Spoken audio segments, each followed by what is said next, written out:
Good morning, all. Good morning. And welcome back for some of you. It's nice to have you in the house. I'm Reverend Debbie. I have the opportunity of presiding this morning. And it's a special welcome back from fall. Fall has arrived, you guys. Summer's gone. Well, don't you guys have like some kind of like a Indian summer thing?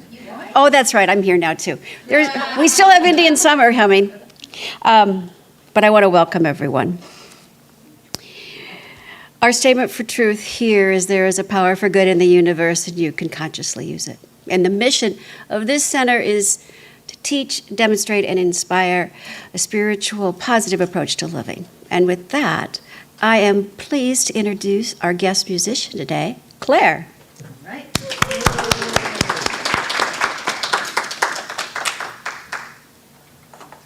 Wow, there's a few more faces out there today. Yeah, glad you could make it. As I understand, September is what you're terming as Love Out Loud Month. Yeah. So you're going to get a lot of love this morning in the form of music.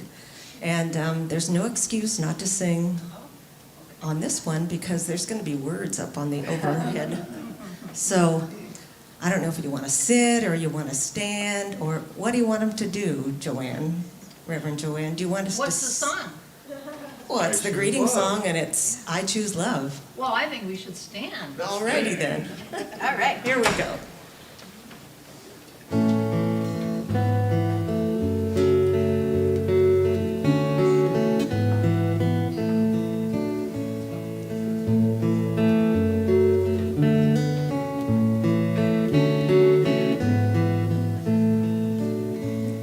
Peace in my life is growing because I choose love. Love's always present, it's what we're made of. I choose love. We are a part of each other. We are one. One tie that binds us can't be undone. I choose love.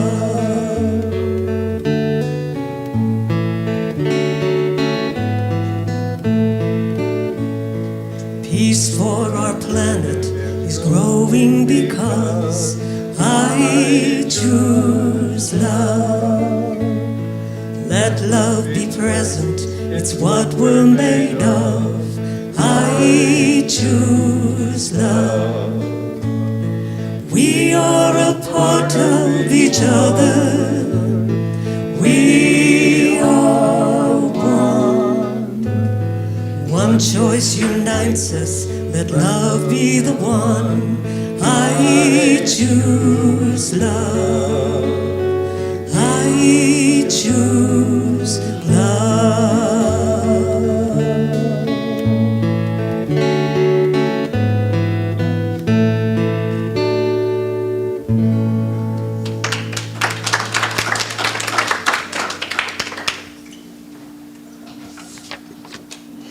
Well, that was an easy choice, wasn't it? Okay. Now it's time for an opening prayer. So let's just get ourselves centered and close your eyes if you'd like, but let's just breathe together. Let's just breathe in the love of this community. And let's just exhale that same love. Because there is only one, that one which I call God, that one which is the very spirit and essence of life. And it is that one that is pressing, pulsating to express through us, with us and for us. And it is from that place that I just breathe it in. I acknowledge it.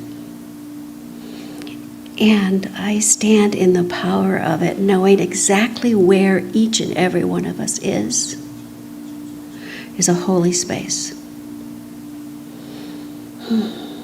I know that we gather today with our hearts open, with a willingness to take life and elevate it yet more. in this moment, I just let the wonder of this thing called life suit up and show up and express itself in divine, unique ways, knowing that it's all good, it's all God, and so it is. All right, and with that, we're going to do a group reading. And you will find it in your program, and it's also going to be up here. So join me as we affirm the following. I am ready to deepen my conviction in the power and presence for good. I am ready to apply it in my daily life. I am ready to receive God's highest blessings. I am ready to live from a higher level of beingness. I am ready to be a transformative light in the world. And so it is, right? Now I'm going to invite Mary Sue to come up as we light the flames of faith. On Sundays, we light flames representing some of the more traditional faiths, knowing that there are many paths, many rituals to the one, many names, but it's all one. And so with that, for the universal nature of the world, we light the candle for the Tao, honoring the universal path of harmony and equilibrium, the natural way. We light the candle for Hinduism, honoring the path of knowledge, action, and devotion. We light the candle for Judaism, honoring the ethical path of living by sacred law.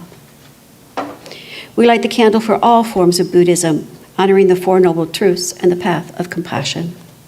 We light the candle for all forms of Christianity, honoring the Christ consciousness as the path of love. And we light the candle for all forms of Islam, honoring the path of submission to the will of God as the highest calling. And now I invite each of us to take a moment and just recognize that flame within, that part of us that knows how divine, powerful, and loving that we each are. All right. Thank you for that. And now, for some more inspiration, I invite practitioner Dennis to come on up and do a reading.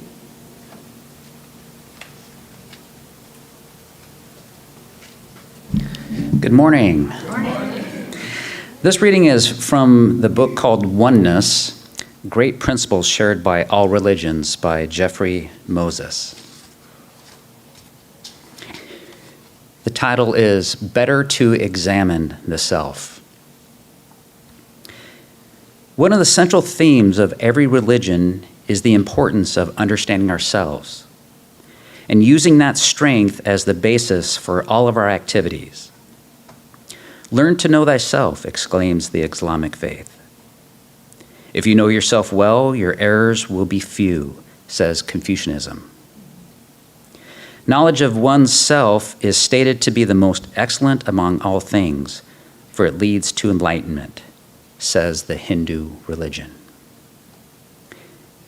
Our activities and successes are based on our inner strength and wholeness. To grow, it is necessary for us to recognize and correct our own faults.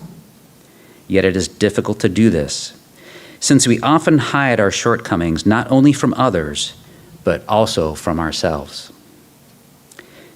When we gain the ability to recognize and correct our own bad habits, we begin to make rapid strides towards greater happiness and success in all spheres of life. Only by learning to admit to our own faults, we can become more loving to others and more tolerant of their shortcomings.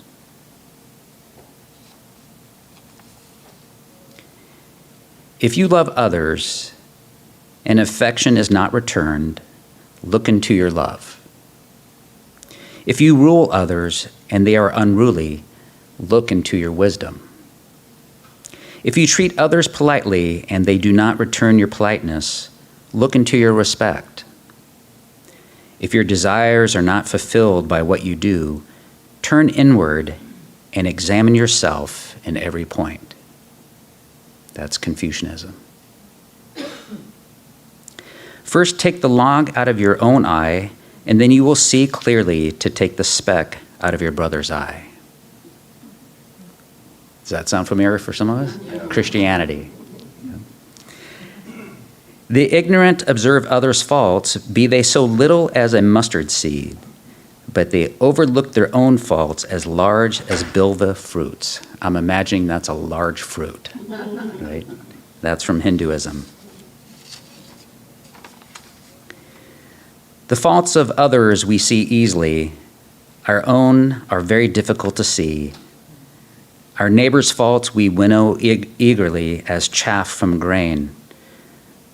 Our own we hide away as a cheat hides a losing roll of the dice. That's Buddhism. He who knows others is discerning. He who knows himself is wise. Taoism. And lastly, they who quarrel with others, instead of quarreling with their own hearts, waste their lives. And that's Sikhism.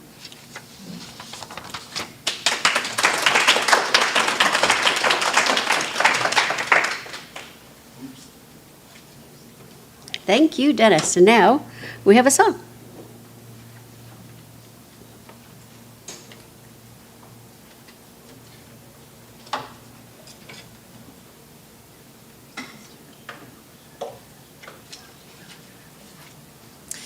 I chose this one today. It was written by Kate Wolf, who you may or may not recognize as being a musician from Minnesota here. And it's called Give Yourself to Love.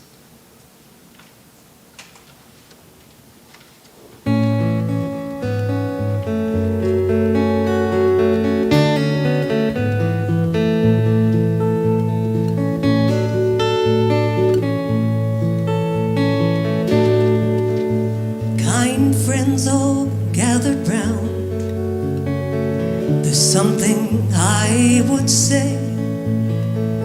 What brings us together here has blessed us all today.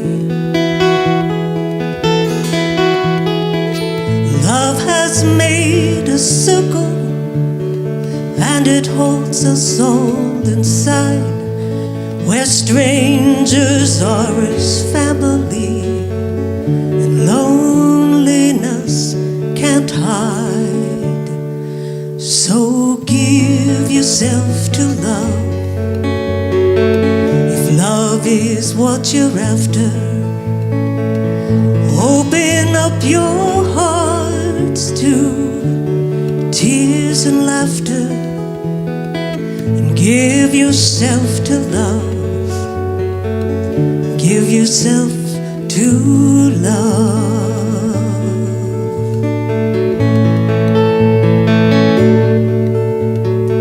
I've walked these mountains in the rain, learned to love the wind. I've been up before the sunrise just to watch the day begin. I always knew I'd find love, though I never did know how. But like sunshine on a cloudy day, it's all around me now.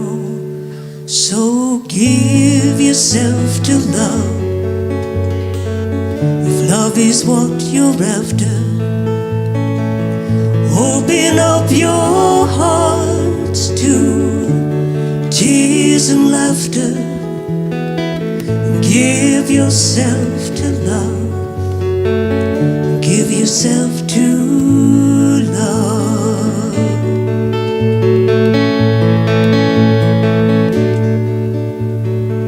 Love is born of fire, it's planted like a seed.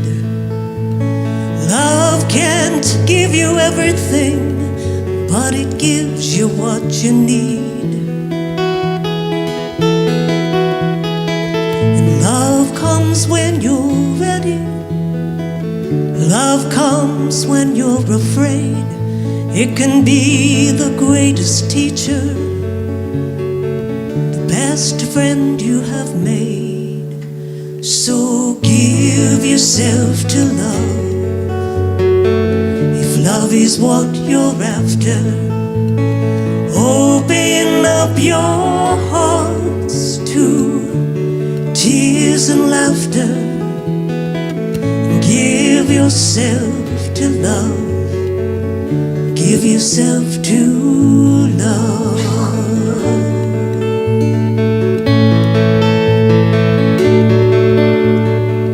Give yourself to love. Give yourself to love.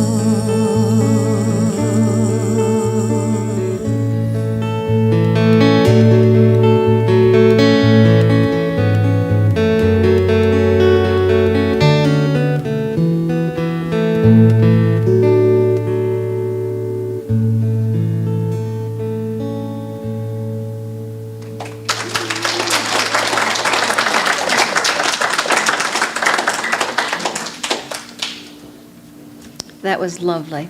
Thank you, Claire. All right. And now is the time for Reverend Joanne to come and share some wisdom. Come on up.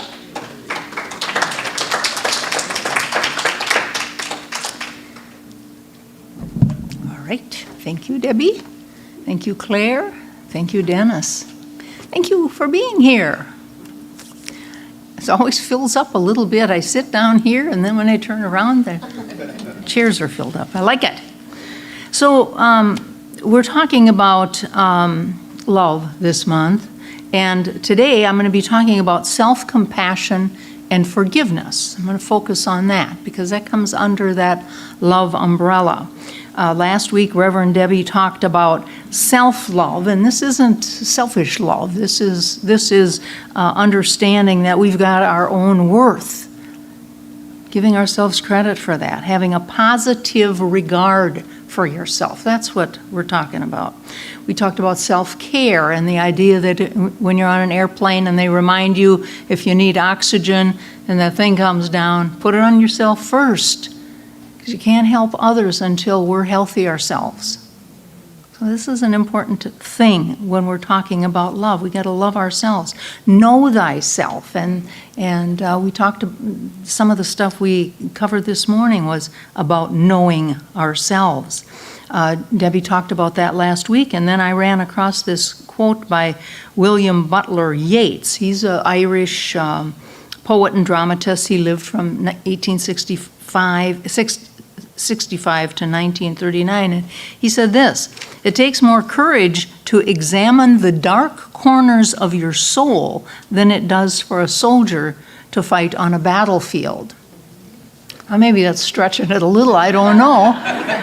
But I think the point is it's difficult to go in and look under those rocks within ourselves sometimes. So we're going to be talking about that a little today. And the good news is when we start examining those dark places, not only do we see the things we're disappointed in with ourselves or the things we need to improve on, but we see the good stuff. We see our talents. We see our gifts and our skills. So sometimes it's important for us to take a honest look within and just see what's there. And then there's Robert Burns. He had another idea. He's a Scottish poet. He said, and I'm saying the English version of it, not the Scottish version. He says, "Oh, would some power give us the gift to see ourselves as others see us." Sometimes that's a little scary, isn't it? I had a friend. I still have a friend. She's still my friend. And she was going to take a job at a bank here in the Minneapolis area years ago. And one of the things they told her before she went to work, she said, "We're going to give you a questionnaire, and we want you to send it to 5 people who you think know you well." I was one of them. And so I filled out the questionnaire, and honestly, I didn't think a whole lot about it. I sent it into the bank, not to her. It goes to the other people in the bank. And then they had a little sit down with her. And she called me and said, "What did you say on those forms? What did you say?" They came back to me and they said, "People think I'm this formal, unapproachable, buttoned up person." Like, well, there was some of that. I mean, I liked her. I like her. She's my friend. This was 40 years ago. She's still my friend. But I said, well, I just answered I don't remember what the questions were. I answered them what I thought. And she said, and everybody's must have come back the same way because this is what they told me. Now, what I've always liked about her, you know, instead of saying, well, they're all wrong, you're all wrong, and I'm right. I am an approachable, nice person.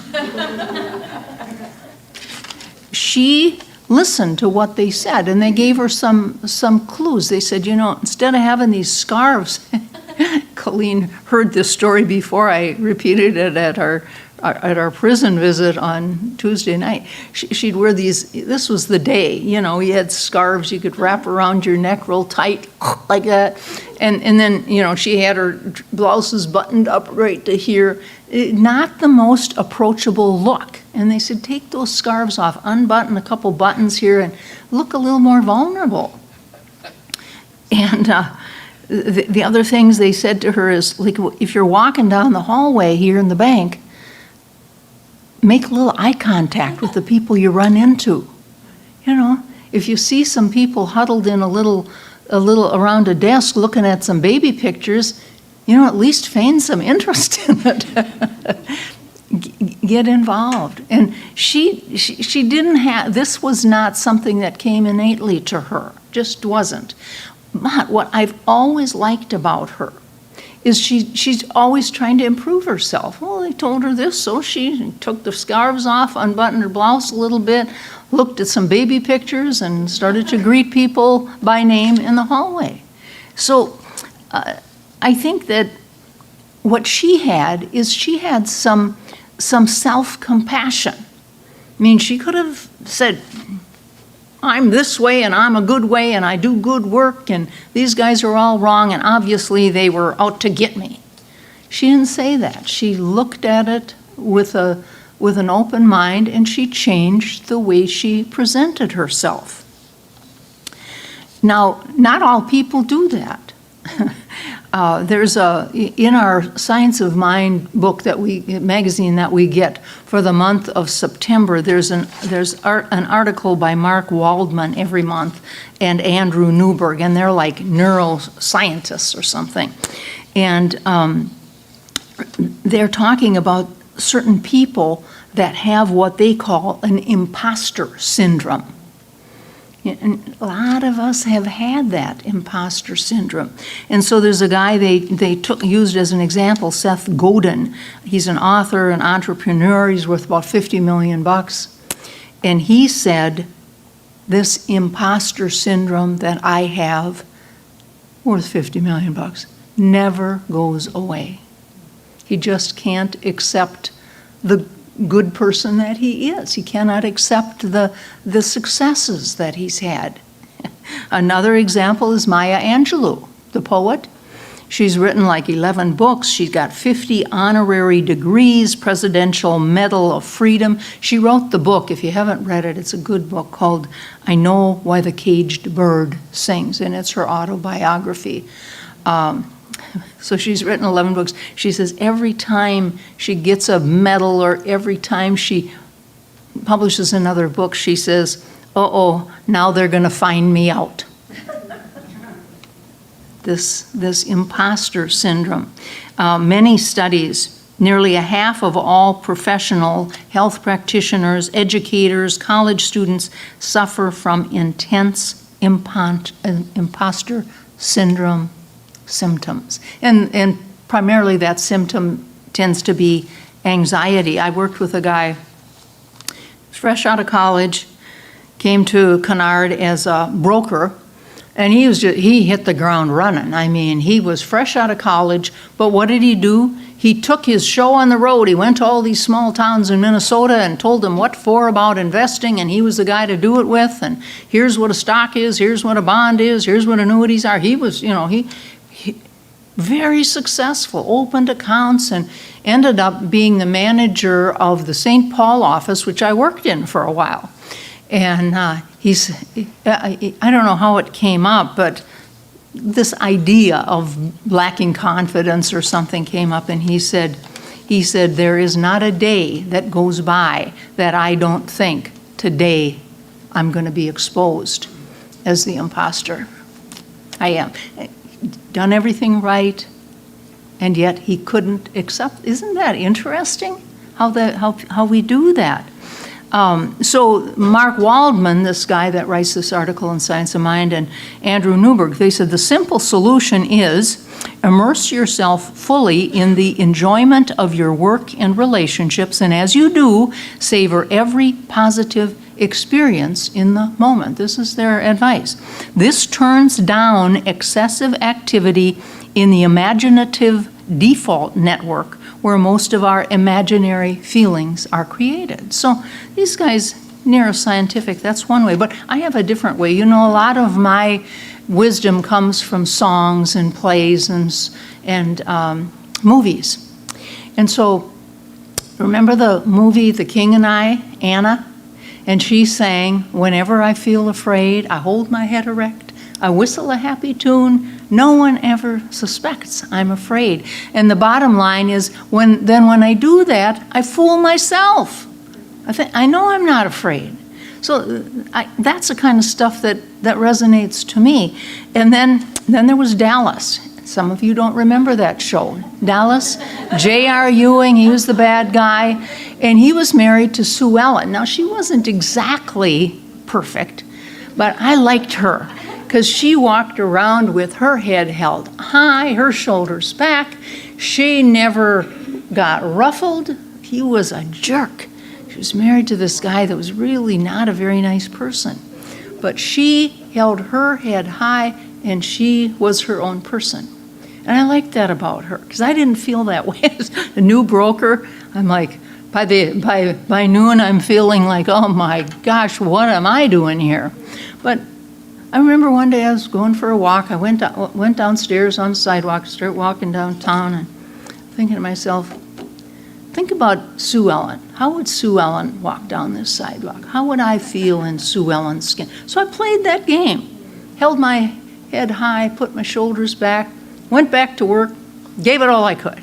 That's the kind of thing that I think that what I was doing, I was practicing self-compassion.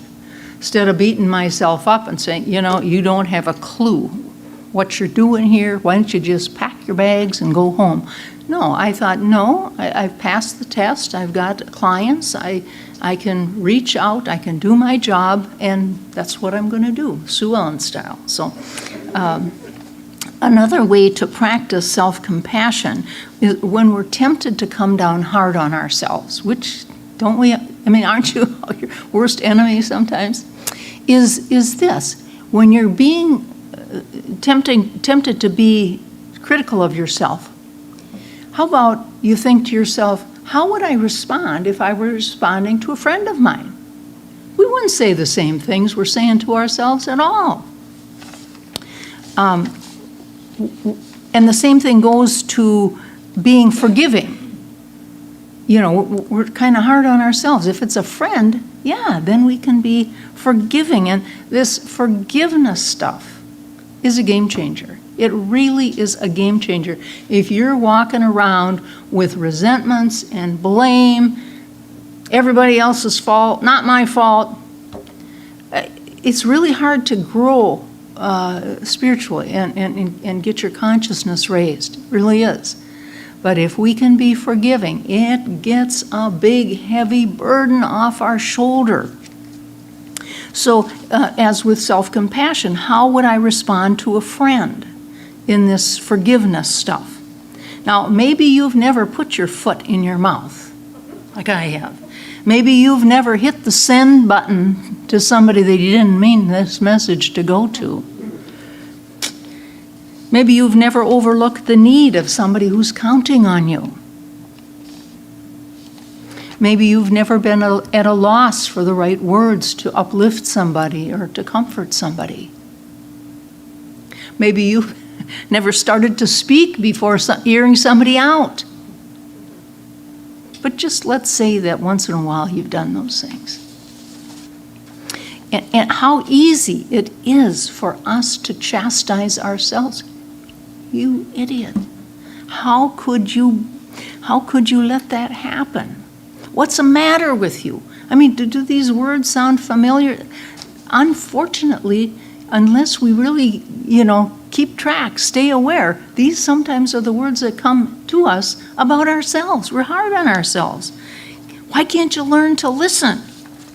Now, Louise Hay says, if you've been criticizing yourself for years and it hasn't worked,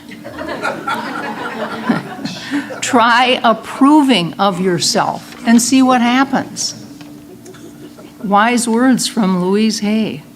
And again, if a friend committed any of these transgressions or gaffes or goofs or faux pas, how would you react? You would not be saying, you idiot. We don't do that. We're kind to other people typically.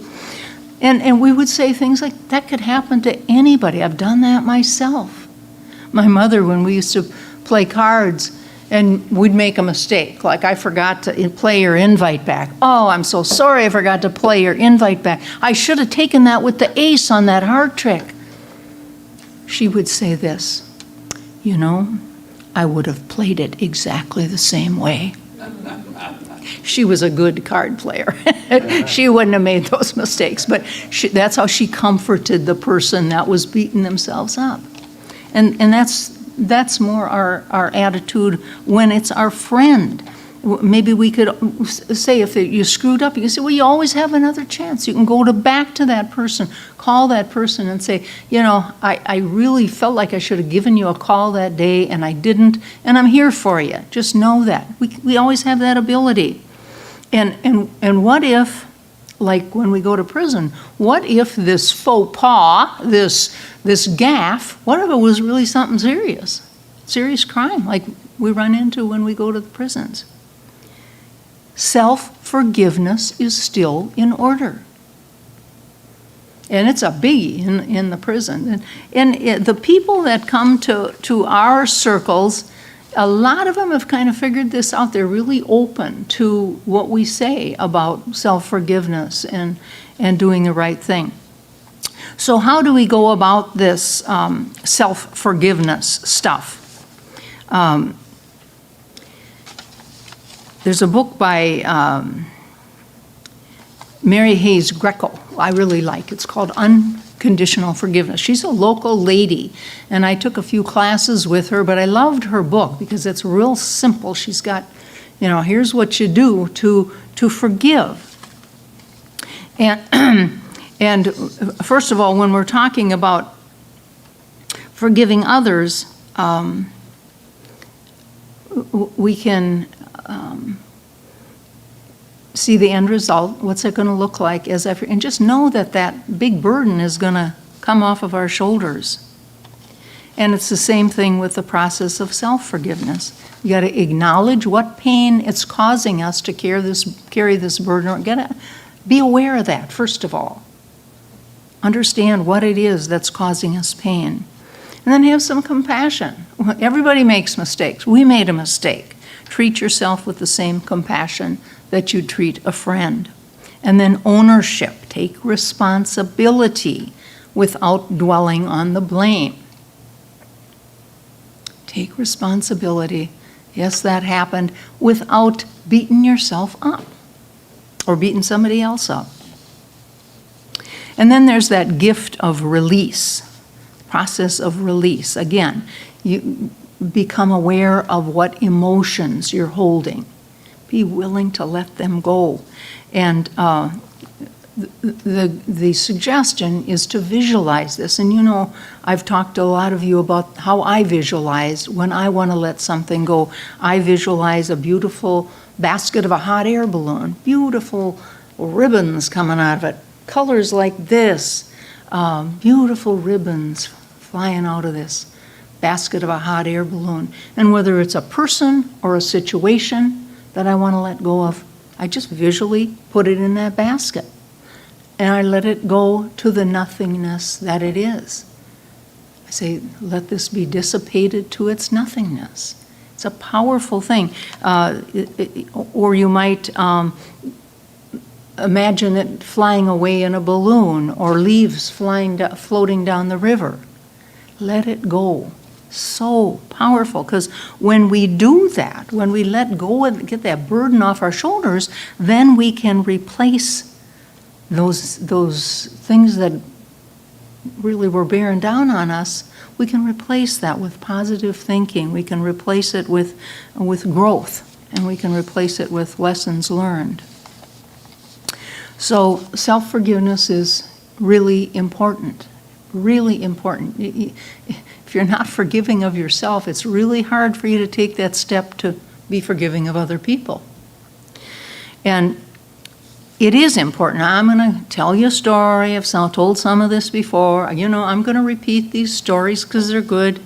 And, you know, it's like the one I like to tell about the iron foundry. You put the pig iron in the bucket and you melt it, and then you got the mold, and that's where you put the liquid stuff from that furnace.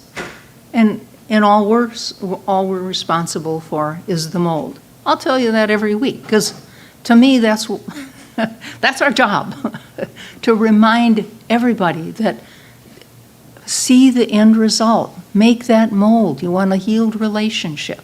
You want financial security, physical healing, whatever it is, make that mold. That's all we have to do. That's another story. I won't tell that one today.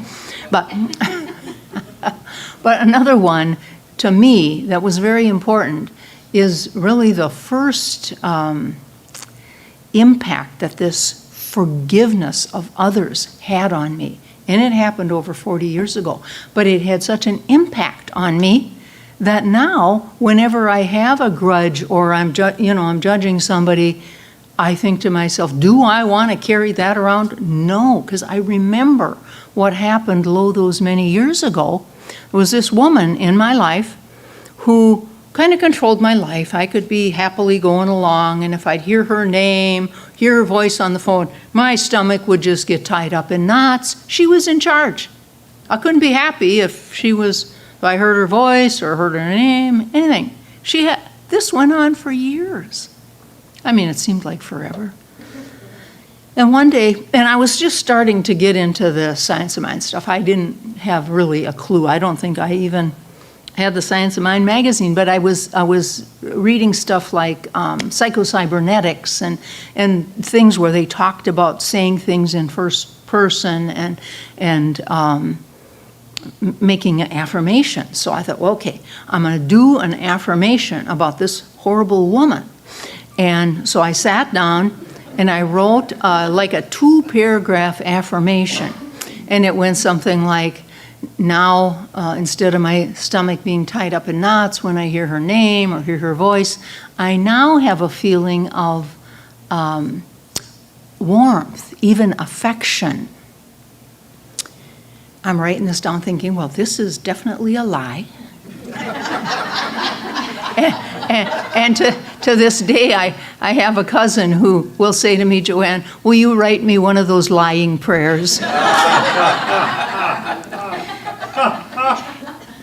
But I wrote this down. It was only a couple paragraphs because what I was seeing was the end result of how I wanted to feel. I wanted to get this. I didn't want her to control my life anymore.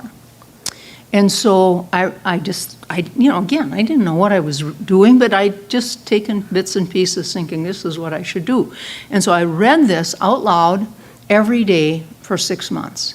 I just read it out loud. And, first it was like nothing. And then by the time 6 months was up, I thought, you know what? I don't have to do this anymore. I am there. I mean, and never did I say, now listen, young lady, let's just me and you sit down at a table, talk this over, put our cards on the table, solve this thing. No, nothing. I simply did my own forgiveness work within. And I would swear, I know that, and this is what I've told you before, that as our consciousness changes, the whole situation changes. And that is the truth. That is the truth. And I swear she changed. I really do.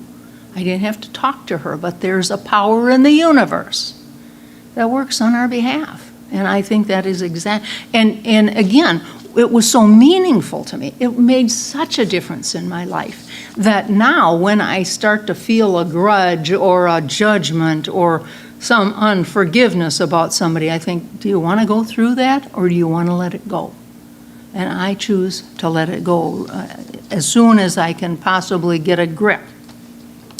So I thought it was interesting on Tuesday night, and then we did it on Wednesday night too at your house, Debbie, with the practitioners. I did a brief meditation, guided meditation, and it was part of it was to open the heart. That was the idea, have an open heart. And part of it, the meditation was about visualizing an altar in your heart. And on that altar, place something or someone that you want to bless. Now, it could be your kids, could be your parents, could be, whatever. Or it could be a job, it could be the government, it could be, could be anything. But what is it you want to put on that altar to bless? And interestingly enough, in the prison, then we go around and we can discuss it. And I ask people, is there anybody that would want to talk about what they visualized putting on that altar? And several of them said what they visualized was to put on that altar was a difficult conflict situation, somebody they had a conflict with. I mean, these are criminals. And that they got that this was important for them to put that on that altar, bless it, and let it go. And I assume the practitioners did that too. We didn't discuss that. I didn't ask for feedback, but powerful thing to think about it. So this idea of putting that person, that thing, that unforgiveness on the altar, that is loving out loud. That's what we're talking about this month. That's really putting our words where they count, loving out loud. So you can use any number of ideas for homework. I came up with too many. You can commit to a way that you can be more compassionate to yourself, like watch what you're saying, catch yourself when you're degrading yourself. Think about how you would say this if it were a friend. Then you're not going to be as hard on yourself.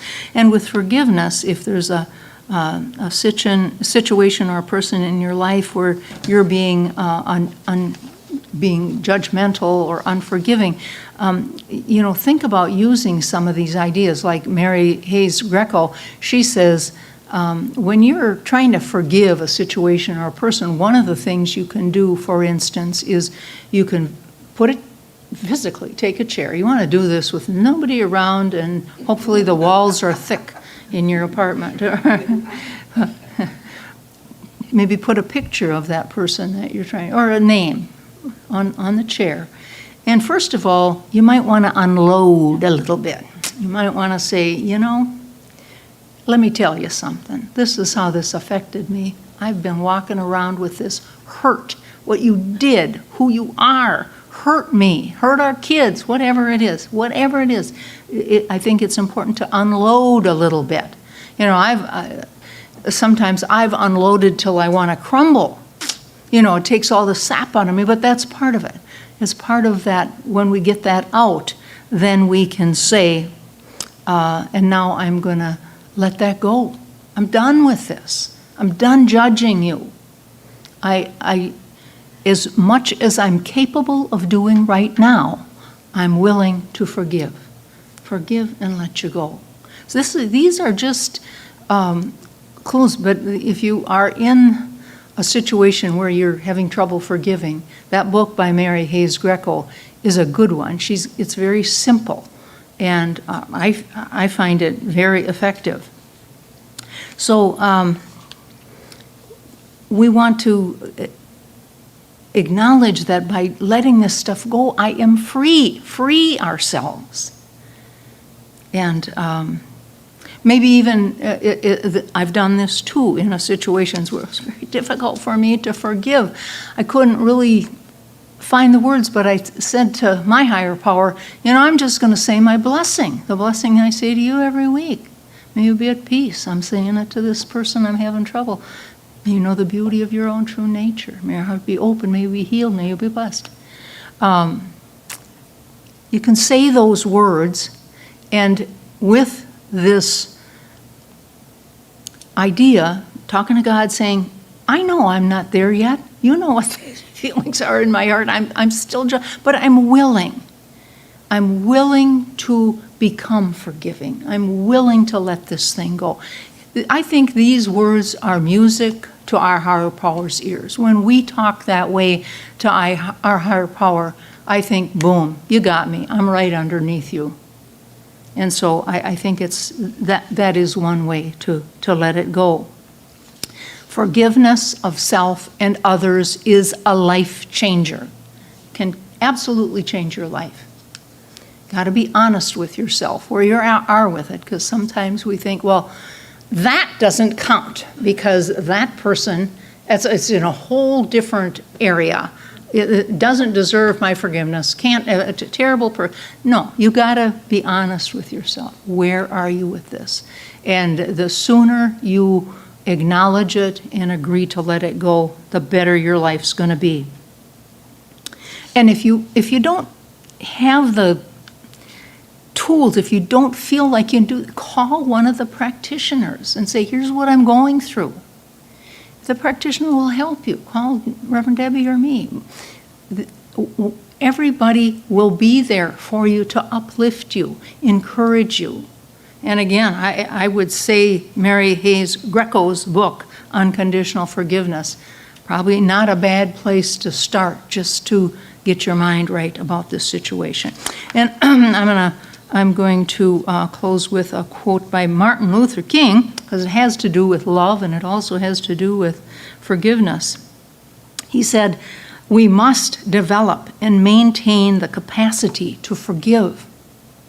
He who is devoid of the power to forgive is devoid of the power to love.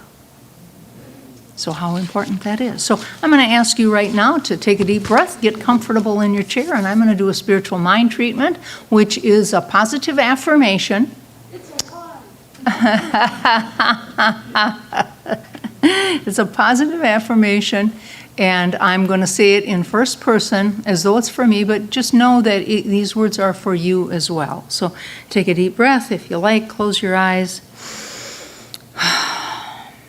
And I know there is but one power in the universe, and that power is a power of love.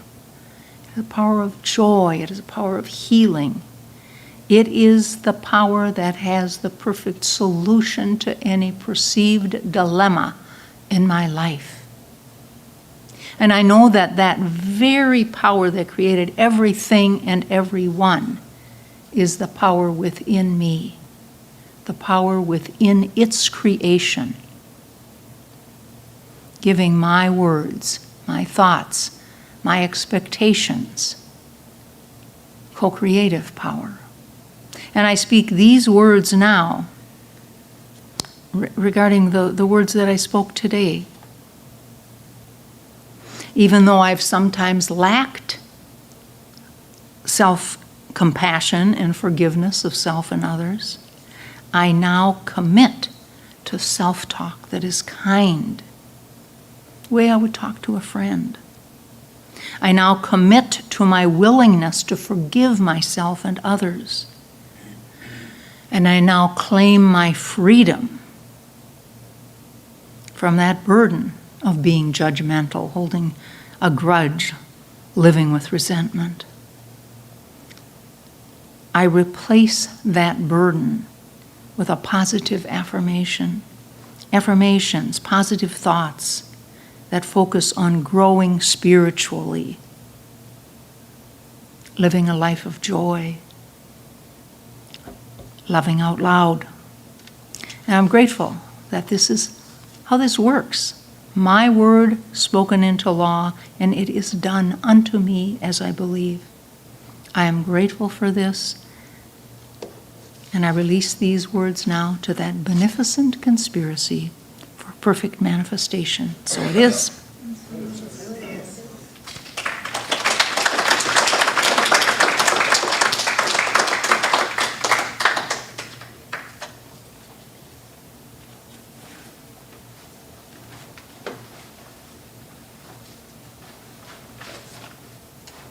So feel free to jump in on the refrain of this song because I think you're going to recognize it. All you need is love.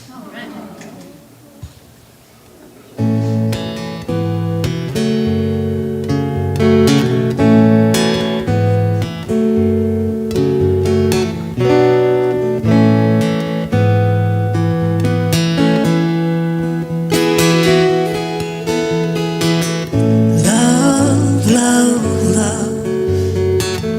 Love, love, love. Love, love, love.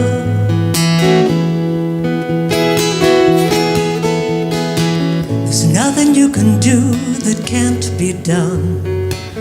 Nothing you can sing that can't be sung. Nothing you can say, but you can learn to play the game. It's easy. Nothing you can make that can't be made. No one you can save that can't be saved. Nothing you can do, but you can learn to be you in time. It's easy. All you need is love. All you need is love. All you need is love, love.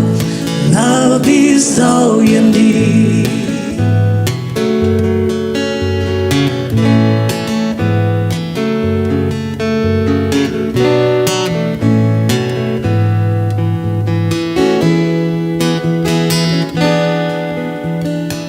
There's nothing you can know that isn't known. Nothing you can see that isn't shown. Nowhere you can be that isn't where you're meant to be. It's easy. 'Cause all you need is love. All you need is love. All you need is love, love. Love is all you need.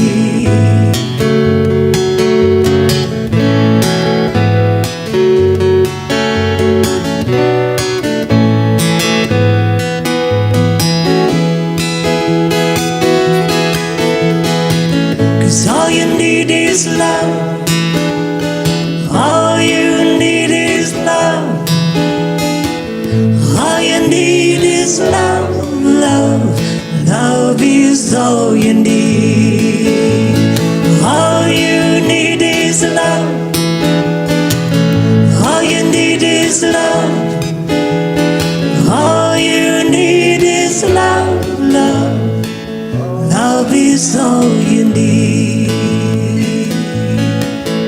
Love is all you need. Love is all you need. Love is all you need.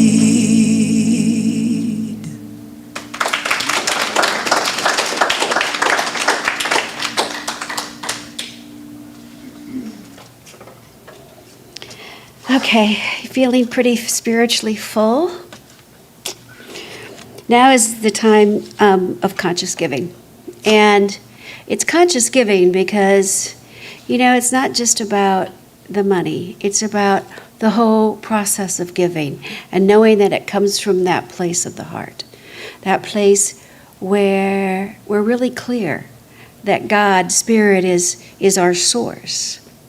And we're clear on what we give comes back pressed down and multiplied. That's true of our treasure. It's true of our time. It's true of our talent. And it's also true of our love and our compassion. So if you would join me in your envelope, in your packet, there's an envelope. You would just take it to heart because I know there's a lot of different ways that we all give these at this point. And just feel the love because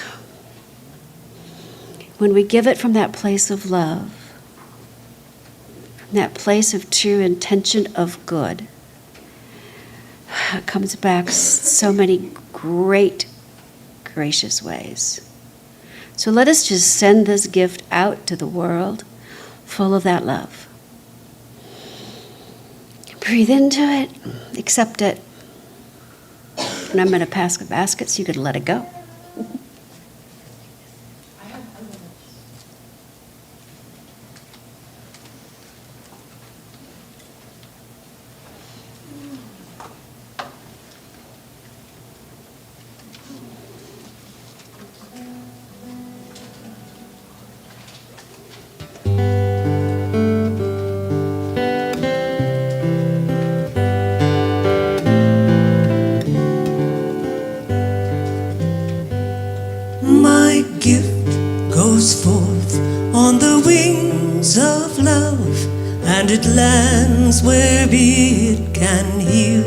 and bless, it returns to me, multiplied 1,000-fold, as the universe says yes. Yes, says the universe says yes.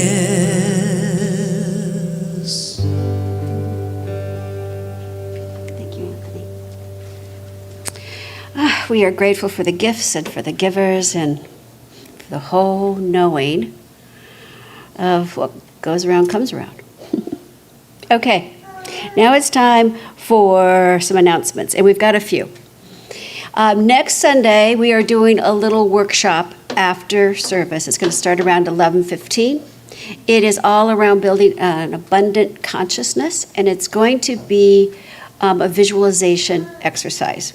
So practitioner Sue Hooper will lead us in sort of like some discussion around visualization. And then I'm going to lead us in a meditation, visualizing us joining here in community and sharing our good, sharing our wonderful jobs and money and relationships and health and all of those great things so we can build and support each other. I hope you're able to join us. That's next Sunday. And then a week from this Tuesday, Sue and I are going to start a class on abundance consciousness. It's based on the book by Mae McCarthy. We are going to have a Facebook group that'll allow us to be inspired throughout the week. It's going to be full of exercises as well as sort of a support of the daily work that we're going to be doing for that. More information, there's flyers. You could also see either Sue or myself, and we'll fill you in on what that looks like. You will also see there's a flyer the last Friday evening and Saturday morning of the month. There is a Zoom session happening, and it's all about bringing like-minded individuals together for music, for lessons, and for workshops. The cost is $40 or $45 now, I don't remember which. But I've got the flyer right here. Okay, it is, $49 for you to participate. And it's going to be attended by people all around the world, so it should be rather fascinating to listen in on. And again, that's the Friday night and Saturday. So you've got information on that in the back. And Sign up for the class on the website. oh yeah, you can sign up for the class on the website. Sorry about that. And you're also going to find on the website, we're going to start posting some classes that we would like to offer come the first part of the year in person. And so we're going to start doing a little wait list to determine not only interest level, but time options. So look forward to that information showing up. It's time to gather in person again and sort of rub elbows. Last, we've got an effort going on to make sure that our database is accurate. So if you have a change of address, if you're not receiving our newsletter, if your email has changed, or if you want to tell us what month, not what year, but what month you were born, there's an information sheet for you to fill out, and we can update our database. And with that, I think I've gotten all the information out, yeah? Yeah. What? Oh, the gift of prayer. Oh, how could I forget that, Dennis? Okay, so we have an incredible group of practitioners here at this center, and it is our gift of prayer to you. Know that we hold this community in our daily spiritual work. But if there's something specific you're working on, you can fill out a prayer request over at the table, put it in the box. You can go online and request a prayer, or you can see one of us after the service. And in the house today, we have Sue, we have Dennis, we have Celeste, Jeff, myself, D. Ray, Joanne. Did I forget anybody? Oh, Reverend Sherry is in the house, you guys. Hey, Reverend Sherry.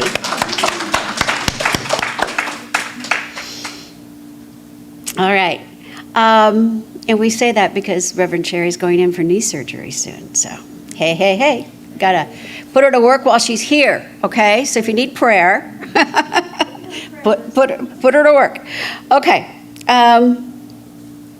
Also, we have coffee, and we have a cake, and we've got some strawberries, and we would love to have you hang around and do fellowship with us today, so we can keep the love flowing. So I'm hoping that everyone can hang out for a little while, so we get to know you. Well, come up here. Come up here. We've got a celebrity in the crowd, you guys. Just real quickly, I've been blessed this year, and I carry these teachings in my heart. I had the great honor of being the celebrity grand marshal at St. Paul St. Patty's Day Parade.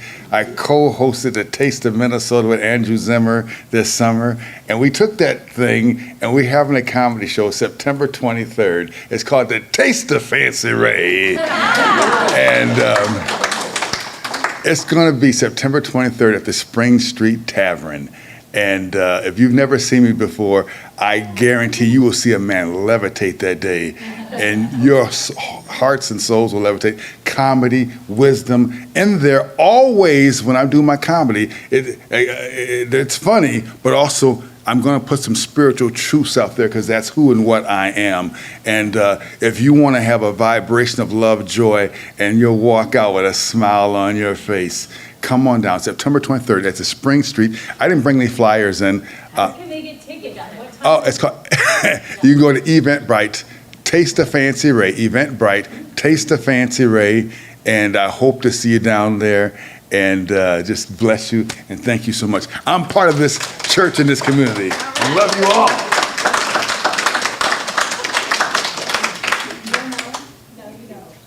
Okay, so today's the 10th. So we could have flyers here next Sunday.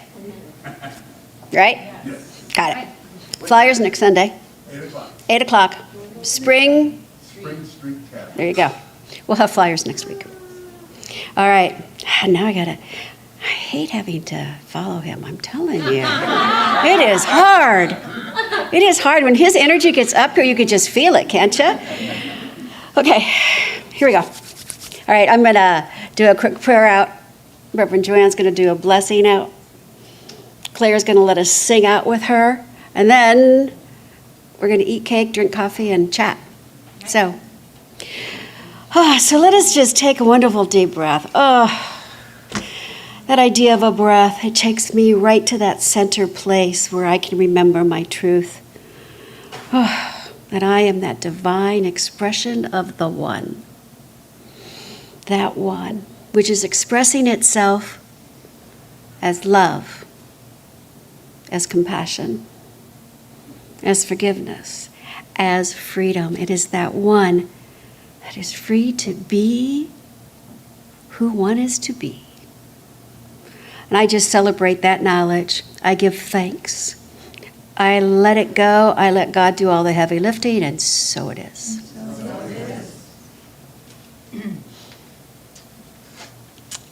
I will leave you with this blessing. May you be at peace. May you know the beauty of your own true nature. May your heart be open. May you be healed. May you be blessed. Namaste.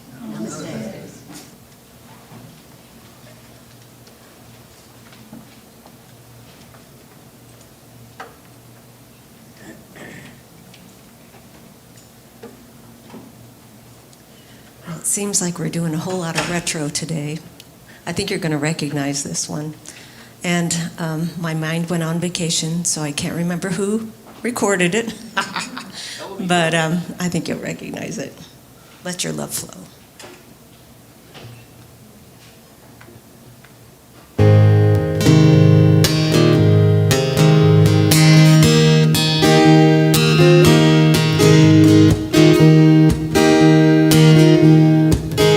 There's a reason for the sunshine sky. There's a reason Why I'm feeling so high must be the season when the love light shines all around us.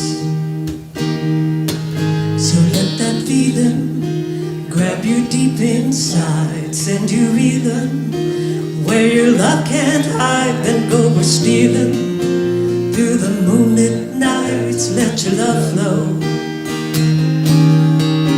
Let your love flow like a mountain stream. Let your love grow the smallest of dreams. Let your love show, and you know what I mean. It's the season.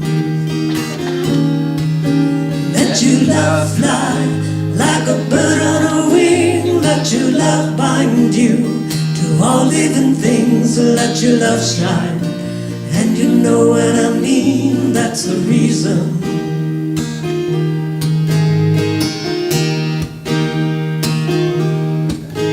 There's a reason for the warm sweet nights. There's a reason for the candle lights. Must be the season when the love light shines all around us. So let that wonder take you into space, and may you wonder. It's loving embrace. Just feel the thunder as it warms your face. You can't hold back. And let your love flow like a mountain stream. Let your love grow the smallest of dreams. Let your love show, and you know what I mean. It's the season. Let your love fly like a bird on a wing. Let your love bind you to all living things. Let your love shine, and you know what I mean. That's the reason. And let your love shine, and you know what I mean. That's the reason. Let your love shine, and you know what I mean. That's the reason.